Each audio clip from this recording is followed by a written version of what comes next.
شروع اللہ کے نام سے جو بڑا مہربان نہایت رحم والا ہے۔ حضرت بہلول تشریف فرما تھے۔ ایک تاجر آیا، ادب و احترام سے عرض کرنے لگا، حضور کون سی تجارت کروں جو نفع مند ہو؟ فرمایا سیاہ کپڑا لے لو۔ اس نے خرید لیا۔ کچھ دنوں بعد اب اس شہر کا نامی گرامی آدمی فوت ہو گیا۔ اہل شہر کو سیاہ کپڑوں کی ضرورت پڑ گئی۔ اس نے منہ مانگی قیمت پر فروخت کیا اور مالدار ہو گیا۔ کچھ عرصے بعد وہی تاجر گھوڑے پر سوار کہیں جا رہا تھا کہ حضرت بہلول دنا پر نظر پڑی۔ تکبر سے کہنے لگا، او دیوانے، اب کی بار کیا خریدوں؟ آپ نے فرمایا، تربوز لے لو۔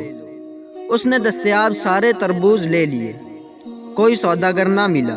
وہ ایک ہی ہفتے میں سارے خراب ہو گئے اور وہ پائی پائی کا محتاج ہو گیا۔ پھر حضرت بہلول سے مل گیا، روتے ہوئے کہنے لگا، یہ آپ نے میرے ساتھ کیا کیا؟ حضرت بہلول نے فرمایا، یہ میں نے نہیں، تیرے لہجے اور تیرے لفظوں نے سب کیا ہے۔ جب تو ادب سے آیا تو مالا مال ہو گیا، اور جب بے ادب بن کر آیا تو کنگال ہو گیا۔ ادب پہلا کرینہ ہے محبت کے کرینوں میں۔ تو دوستو، ایسی ہی شاندار ویڈیو دیکھنے کے لیے چینل کو سبسکرائب کریں۔ تو ملتے ہیں ایسی ہی اچھی ویڈیو میں، تب تک کے لیے اللہ حافظ۔